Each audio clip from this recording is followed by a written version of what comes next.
देखिए हम लोग क्या करते हैं, नॉर्मली जो नॉर्मल होते हैं, जो भी नॉर्मल नए मार्केट्स में लोग होते हैं, तो यहाँ पे क्लोजिंग के बाद एक कैंडल जो है एटलीस्ट कम से कम ऊपर क्लोज होने दीजिए, फिर हम लोग एंट्री लेते हैं ऊपर में। तो अभी ऐसे कंडीशंस में क्या होता है, यहाँ पे मान लीजिए कि ये जो है कैंडल यहाँ पे ब्रेकआउट्स वाले कैंडल्स पे इतना बड़ा कैंडल बन गया कि जहाँ जो मान लीजिए कि यहाँ से आप एंट्री लेते, यहाँ पे यदि आप एंट्री लेते क्लोज होता है इसके ऊपर और यहाँ पे लगाते तो आपका 1000 रुपये का स्टॉप लॉस बनता। लेकिन यहाँ पे इतना बड़ा कैंडलस्टिक्स ये बन गया, एक कैंडलस्टिक्स ये ब्रेकआउट का, कि वो जो क्लोज हुआ, ये जो एक कैंडल है ना, इसी की वैल्यू यदि आप इसके नीचे लगा करके चलेंगे तो आपका स्टॉप लॉस 2000 का यहाँ पे बनेगा, यानी कि आपका स्टॉप लॉस बहुत ज्यादा बढ़ गया। तो ऐसे कंडीशंस में फिर आपको थोड़ा सा सस्पिशन होना स्टार्ट हो जाता है कि मान लीजिए कि ये बहुत ज़्यादा ऊपर ब्रेकआउट होकर के क्लोज हुआ है, मान लीजिए 3% 4% ऊपर जाकर के क्लोज हुआ है, तो ऐसे कंडीशंस में अब आप यदि स्टॉप लॉस यहाँ लगाते हैं तो हो सकता है कि मार्केट ऊपर जाए ही ना, बहुत ज़्यादा ऊपर ना जाए, यहाँ से 1000 रुपये और ऊपर जाए, 1000 रुपये तक का आपका टारगेट है, उसके बाद फिर वापस मार्केट रिवर्स हो जाए, तो इस हिसाब से तो आपका 1000 रुपये का नुकसान हो गया। तो आपका यहाँ पे क्या किया जाता है दोस्तों, यहाँ पे ऐसे सिचुएशन में आपका कैंडलस्टिक्स का इस्तेमाल किया जाता है जहाँ पे बहुत तेज ब्रेकआउट हो गया और आप 1 घंटे के चार्ट में रिट्रेसमेंट यहाँ पे लगाने वाले थे, लेकिन ये ट्रेड आप करना चाहते हैं, ये ट्रेड बहुत इंपॉर्टेंट है। तो ऐसे कंडीशंस में आपको ये क्लोजिंग पे जब आप एंट्री लेते हैं यहाँ पे, तो आपका स्टॉप लॉस जो है जस्ट जो ये कैंडल होते हैं आपके जो बड़े कैंडल्स ब्रेकआउट हो जाते हैं, तो जस्ट उस कैंडल के नीचे स्टॉप लॉस लगाया जाता है। तो कंडीशंस जो ये होते हैं ना, ऐसे कंडीशंस में आपके कैंडलस्टिक्स मान लीजिए कि 1 घंटे के चार्ट में हम लोग इस्तेमाल करते हैं। अब देखिए इसका जो दूसरा फॉर्मेट्स होता है, अब यहां पे क्या होता है, अब दूसरा फॉर्मेट्स आपका ये होता है, जैसे देखिए मैं एक बार क्लियर करके दिखाता हूं। अब जैसे मान करके चलिए दूसरा जो फॉर्मेट्स होता है वो होता है डेली टाइम फ्रेम का। अब यहां पे आप सोच रहे हैं कि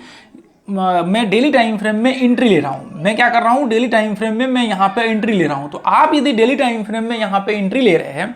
तो इसका मतलब यह है कि आपको आपका यहाँ पे टारगेट्स का व्यू है कि मेरा 1 सप्ताह का टारगेट का व्यू है, कि मतलब मेरा जो ट्रेड होगा वो 1 सप्ताह के भीतर भीतर ही क्लोज हो जाना चाहिए, वो बंद हो जाना चाहिए, मैं 1 सप्ताह से ज़्यादा इसको ट्रेड नहीं करना चाहता हूँ। तो ऐसे कंडीशंस में आपको देखना पड़ेगा कि देखिए जो मैं आपको बोल रहा हूँ ना 1 सप्ताह का, आप अभी जाकर के अभी की जो टाइम में मान लीजिए कि अभी वॉलेटिलिटी तो आप कह सकते हैं कि 2-3 साल तक तो नॉर्मल 3 साल 4 साल तक तो वॉलेटिलिटी रहेगा, यही इसी के रेंज में वॉलेटिलिटी रहेगा। हो सकता है आगे चल करके जब लोग बढ़े मार्केट में तो वॉलेटिलिटी और ज़्यादा इंक्रीज हो जाए, तो हो सकता है कि जो ये रेंज है वो चेंज हो जाए आगे चल करके। आपको मान लीजिए कि आपका अभी सप्ताह का मैं जो बता रहा हूँ रेंज, ये एग्जैक्ट इसी के आसपास का है, इसी के मान लीजिए अभी आप रिट्रेसमेंट डेली चार्ट्स पे लगाते हैं तो आपके 1 सप्ताह के भीतर भीतर जो है आपका टारगेट्स कितना भी होना, तो 1 सप्ताह के भीतर भीतर उसके अंदर ही आपके टारगेट्स हिट हो जाएंगे। नहीं तो फिर क्या होता है, या तो स्टॉप लॉस आ जाएगा या टारगेट आ जाएगा, या फिर ऐसे में क्या होता है कई बार यदि मार्केट फ्लैट रह गया तो वो बात की कंडीशन है, मार्केट एक ही रेंज में काफी टाइम तक वहां पे चलता चला गया तो फिर वो अलग कंडीशन है, ठीक है। तो ऐसे में वो अब बात को छोड़ करके हम लोग उसको चलते हैं, 10-20% ऐसा होना स्वाभाविक है। तो आपको ये जो अभी रेंज बता रहा हूं ये करंट सिनेरियो का रेंज है, तो ये रेंज तो अभी आपको 4 साल 5 साल तो मेरे ख्याल से चलना चाहिए। अभी लोग धीरे धीरे करके और बढ़ेंगे मार्केट में, तो वॉलेटिलिटी और इंक्रीज होगा, तो फिर जाकर के बाद में हो सकता है कि ये रेंज आपको 4 साल 5 साल बाद और जो है आपको ये और आपका चेंज हो जाए यहाँ पे, तो वो हो सकते हैं। लेकिन अभी तो आपको 3-4 साल 5 साल जो है ये काम करेगा, तो आपको बिल्कुल निश्चिंत रहना है ये इसके ऊपर, ठीक है। आप जाकर के टेस्ट कर लीजिएगा, 2-4 साल बैक टेस्ट करिएगा, आपको पूरा क्लियर जो है कॉन्सेप्ट समझ में आ जाएगा। तो अब मान लीजिए कि यहाँ पे आपका व्यू है कि वीकली चार्ट्स पे जो है मैं सोच रहा हूँ, सॉरी वीकली चार्ट पे नहीं, मैं सोच रहा हूँ कि यहाँ पे आप सोच रहे हैं कि यहाँ पे 1 सप्ताह के भीतर भीतर मेरा टारगेट आ जाए, इससे ज़्यादा मैं ट्रेड नहीं करना है, 2 दिन 3 दिन 4 दिन, इससे ज़्यादा मैं नहीं करना चाहता हूँ, ठीक है। तो ऐसे कंडीशन में क्या होता है, यहाँ पे यदि आप ऐसे कंडीशन में यदि मान लीजिए कि आपने रिट्रेसमेंट का इस्तेमाल किया और ये ब्रेकआउट्स पे आप लेते एंट्री, तो ऐसे कंडीशंस में यदि डेली चार्ट पे आप ट्रेड कर रहे हैं, डेली चार्ट पे एंट्री ले रहे हैं और स्टॉप लॉस जस्ट इसके नीचे लगा रहे हैं, तो आपको यहाँ पे हो सकता है कि आपके 1 सप्ताह से ज़्यादा इंतजार करना पड़े, आपको 2 सप्ताह इंतजार करना पड़े, आपको 3 सप्ताह इंतजार करना पड़े, आपको 4 सप्ताह इंतजार करना पड़े। ये हो सकते हैं आपके साथ, ये कंडीशन लागू हो सकता है, क्योंकि जब भी रिट्रेसमेंट का इस्तेमाल करेंगे तो इसमें स्टॉप लॉस जो आपका होता है वो सेल बढ़ जाता है। मान लीजिए कि आपका जो वॉलेटिलिटी है वो 3% का एक स्टॉक का हम लोग मान लेते हैं, 3% का मान लेते हैं, तो यहाँ पे तो यहाँ तक ये लो से लेकर करके यहाँ तक आने में कम से कम 4-5 तो वैसे भी कैंडल्स लग जाएगा ये ब्रेकआउट्स करने में, 3-4 नहीं भी लगेगा तो आपको 3-4 या फिर यहाँ से यदि ब्रेकआउट होता है एक ही कैंडल में तो वो परसेंटेज टर्म्स में ज़्यादा बढ़ जाएगा। तो ऐसे कंडीशंस में आपके जो परसेंटेज बढ़ जाते हैं तो फिर आपका एसएल बड़ा हो जाता है, और एसएल बड़ा होता है तो इसका मतलब यह है कि जितना बड़ा स्टॉप लॉस होगा उतना ही बड़ा आपके टारगेट्स होने चाहिए। यदि आपके टारगेट्स छोटे हो जाएंगे एसएल के मुकाबले में तो फिर आपका ट्रेड ही गलत हो जाएगा, फिर आपका वो ट्रेड का कोई मतलब ही नहीं, इसका मतलब आप नुकसान में रह रहे। तो इसलिए जितना बड़ा स्टॉप लॉस होगा उतना बड़ा आपका टारगेट होगा, जितना स्टॉप लॉस होगा उतना ही टारगेट होगा। तो अब यहाँ पे सोच लीजिए आपके ये कंडीशंस में आप एंट्री लेते हैं, यहाँ पे ये ब्रेकआउट्स पे आपने एंट्री लिया, तो ऐसे कंडीशंस में हम लोग डेली कैंडल्स के जस्ट नीचे यहाँ पे जो फिर डेली टाइम फ्रेम में डेली के कैंडल स्टिक्स का फिर हम लोग इस्तेमाल करते हैं, कैंडल स्टिक्स के जस्ट नीचे स्टॉप लॉस लगाते हैं। और उसके बाद यहाँ पे ये कैंडल्स के अब कई बार क्या होता है कि हम लोग एसएल भी ट्रेल करके निकलते हैं, यहाँ पे ये इसको उठा करके जब ये कैंडल यहाँ पे क्लोज हुआ तो इसके नीचे लगा दिया, उसके बाद फिर अगले दिन यदि ये कैंडल्स क्लोज हुआ तो इसके नीचे हमने लगा दिया स्टॉप लॉस, फिर अगले दिन जैसे जैसे बढ़ता गया मार्केट्स वैसे वैसे आगे बढ़ते गए, नहीं तो फिर अब 1:1 का आपका है तो यहाँ पे आप जो है 1:1 यहाँ पे लेकर के निकल रहे हैं। तो ये कंडीशन जो है आपके यहाँ पे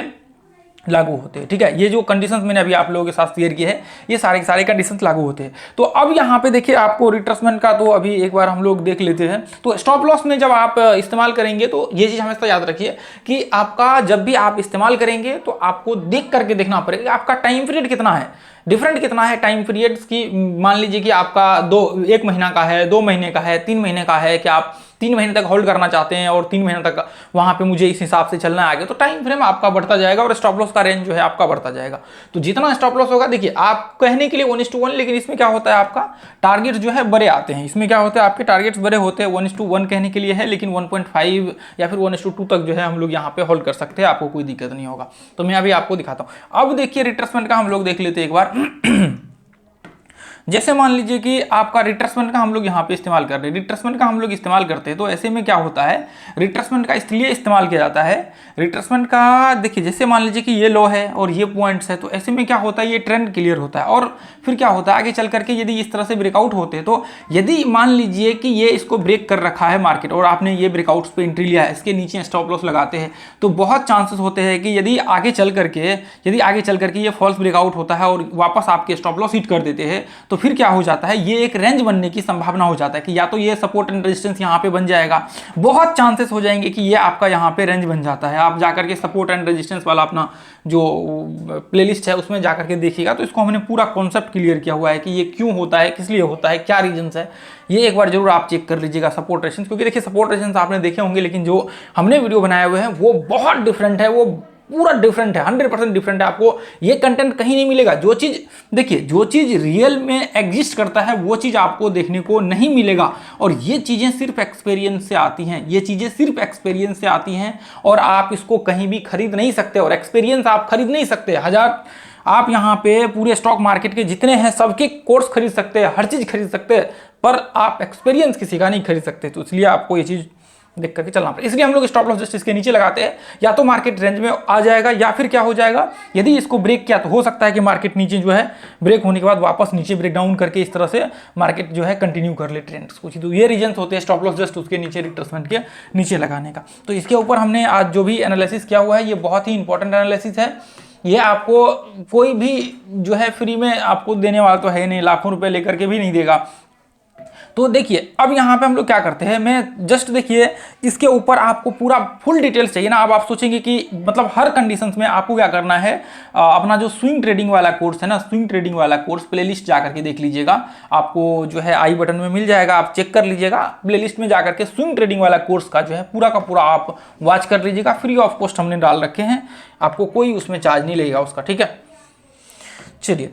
तो अब देखिए ये सब आपको कॉन्सेप्ट क्लियर हो जाएगा। अब जैसे मान लीजिए कि मैं यहाँ पे देखिए ये जस्ट मैं इसे पकड़ लेता हूँ, ये अप ट्रेंड का, ऐसे मान लेते हैं कि हम लोग मार्केट का यहाँ से ट्रेंड चेंज हुआ, आपको लगेगा कि मार्केट यहाँ पे नीचे गिर रहा है, तो ऐसे में ट्रेंड जब चेंज होता है ये रेंज में, आप देखिए यहाँ पे ये देखिए ये रेंज में है, तो हम लोग ये यदि इसको देखें इस हिसाब से तो ये देखिए इसे तो अप ट्रेंड में होगा मेरे ख्याल से। अच्छा ये कौन सा स्टॉक है, अभी बहुत सारे स्टॉक है, ऐसा नहीं है कि सिर्फ इसी में एक वो करना, ठीक है। बहुत सारे स्टॉक है, जो अप ट्रेंड के स्टॉक होंगे उसको आप सेलेक्ट कर लीजिए, जो डाउन ट्रेंड के होंगे उसको छोड़ दीजिए। अब देखिए ये रेंज में ही है, यहाँ से ये देखिए ध्यान से, यदि मैं यहाँ से इस तरह से दिखाऊँ आपको तो ये देखिए ये रेंज में है, यहाँ से ये इस तरह से